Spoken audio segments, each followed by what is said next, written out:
హవియర్స్ very good morning. Welcome to profit master dot in. ఇవాళ 38th March Tuesday. ఒక long truncated week తర్వాత మళ్ళీ మనం ఇవాళ ట్రేడింగ్ స్టార్ట్ చేసుకోబోతున్నాం.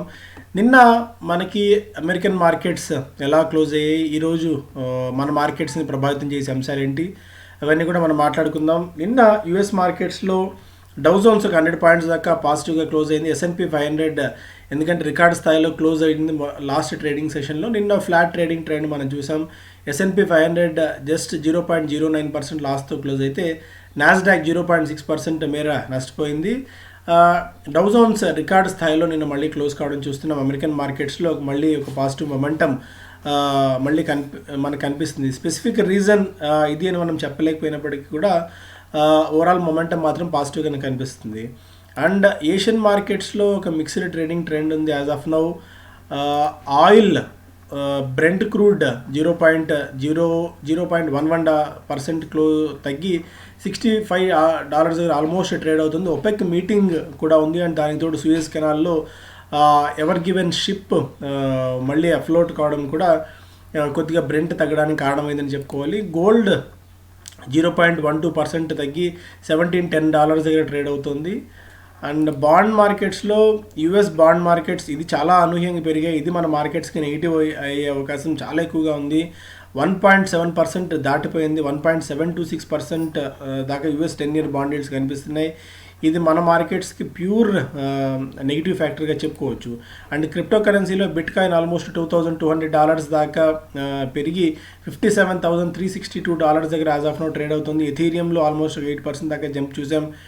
లైట్ కాయిన్ కూడా ఒక 7% దాకా జంప్ మనకి కనిపించింది. ఓవరాల్గా బిట్ కాయిన్ని వాడుకునేందుకు వీసా లాంటి కంపెనీస్ కూడా ముందుకు రావడం అండ్ కొన్ని ప్రధాన కంపెనీలు ఈ బిట్ కాయిన్ కోసం సపరేట్గా ఫండ్ మేనేజర్స్ లాంటి వాళ్ళు అపాయింట్ చేస్తామని చెప్పడం, ఇవన్నీ కూడా ఈ క్రిప్టో కరెన్సీ మరింత ఉత్సాహం రావడానికి దోహదపడే అవకాశం మనకి కనిపిస్తుంది. అండ్ మనకి ఇవాళ నజారా లిస్ట్ కాబోతోంది. గ్రే మార్కెట్లో ఒక 70-71% దాకా ప్రీమియం కోట్ అవుతుంది. ఇక్కడి నుంచి ఆల్మోస్ట్ $700 వరకు, అట్లీస్ట్ $700-800 వరకు మనకి గ్రే మార్కెట్లో ప్రీమియం వస్తున్న ఈ తరుణంలో $1,800 దగ్గర $1,800 దగ్గర ట్రేడ్ అయ్యే అవకాశం ఉంది అని చెప్పి స్ట్రీట్ ఎక్స్పెక్ట్ చేస్తుంది. ఈ మధ్య వచ్చిన అనేక ఐపీఓలు, ఒక 3-4 ఐపీఓలు బాగా బ్యాక్ ఫైర్ అయినప్పటికీ కూడా మేబీ నజారా మీద పాజిటివ్నెస్ ఎక్కువగా ఉంది. వేచి చూడాలి ఏ స్థాయిలో ఇది బెనిఫిట్ అవుతుందో, ఏ స్థాయిలో లిస్టింగ్ అవుతుందో అని చెప్పి. అండ్ మన మార్కెట్స్ ఎస్పెషల్లీ చూసే ముందు ఎకనామిక్ టైమ్స్లో ఫ్రంట్ పేజ్ మనం చూద్దాం. మెయిన్గా మనకి lenders want compensation for interest loss. ఎందుకంటే 2 కోట్ల రూపాయల కంటే ఈ తక్కువ ఉన్న వాళ్ళకి ప్రభుత్వం వెసులుబాటు కల్పించింది. ఇప్పుడు సుప్రీంకోర్టు ఇచ్చిన తాజా తీర్పు నేపథ్యంలో 2 కోట్ల రూపాయల పైన అప్పు చేసింది బకాయిలు ఉన్న వాళ్ళకు కూడా ఇంట్రెస్ట్ విధించకూడదు అన్న ఒక సంకేతాలను సుప్రీంకోర్టు ఇచ్చిన నేపథ్యంలో ఇప్పుడు ఈ కంపెనీస్ మళ్ళీ బ్యాంక్స్ మీద ఒత్తిడి తెచ్చే అవకాశం ఉంది. ఈ ఎఫెక్ట్ ఆల్మోస్ట్ 7,000 నుంచి 10,000 కోట్ల రూపాయల మేర బ్యాంకుల మీద ప్రభావం చూపించవచ్చు అని చెప్పి స్ట్రీట్ ఎక్స్పెక్ట్ చేస్తుంది. మేబీ కొద్దిగా బ్యాంక్స్ మీద ఇది నెగిటివ్గా ప్రభావం చూపించే అవకాశం ఉంది. ఫస్ట్ క్రైలో $315 మిలియన్ మేర ఒక PE కన్సార్టియం ఇన్వెస్ట్ చేసింది. దీంతో వాల్యుయేషన్ దాదాపు $2 బిలియన్ స్థాయికి చేరుకోవడం మనం చూసాం. So Piramal may sell DHFL developer loans after deal. So deal ముగిసిన తర్వాత డెవలపర్ లోన్స్ని పిరమల్ అమ్మే అవకాశం ఉంది అన్నది ఒక వార్త. అలాగే second wave derails MNCs return to office plans. So IT ఉద్యోగులు పెద్ద కంపెనీలు మళ్ళీ ఆఫీసులకు రావాలన్న ఆలోచనలు ఈ సెకండ్ కరోనా వేవ్ అనేది డీరైల్ చేసింది. సడన్ స్పైక్ రావడం వల్ల మళ్ళీ కంపెనీస్ వర్క్ ఫ్రమ్ హోమ్ అరేంజ్మెంట్స్కే తాత్కాలికంగా మొగ్గు చూపిస్తున్న తరుణం ఇది. అండ్ స్పెసిఫిక్ స్టాక్స్కి సంబంధించి మనం చూసే ముందు ET ప్రైమ్ న్యూస్ ఇది.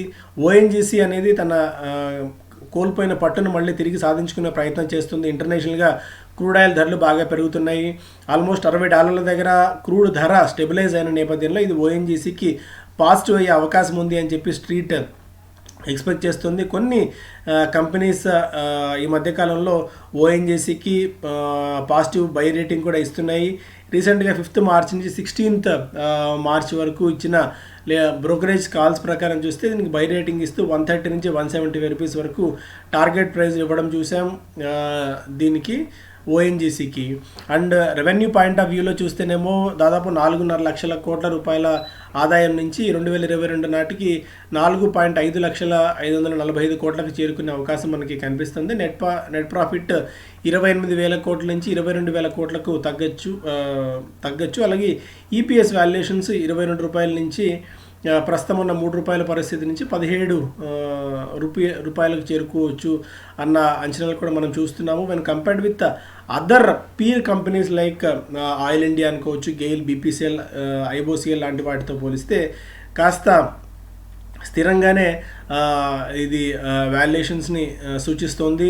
మోస్ట్లీ ఆయిల్ ఇండియా ఒకటి 9% దాకా డివిడెంట్ ఈల్డ్ ఇస్తే, like ONGC, GAIL, BPCL, IOCL లాంటివన్నీ కూడా 5% దాకా డివిడెంట్ ఈల్డ్ వర్కౌట్ అవుతున్నాయి.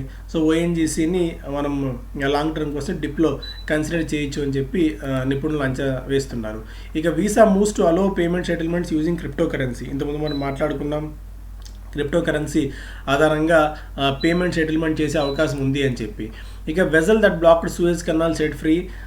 సూయజ్ కెనాల్లో గత వారం రోజుల నుంచి ఇరుక్కుపోయిన ఎవర్ గ్రీన్ షిప్ అఫ్లోట్ అయింది ఎట్టకేలకు. అక్కడ మళ్ళీ ట్రేడింగ్ యాక్టివిటీ, మూవ్మెంట్ యాక్టివిటీ మొదలైంది.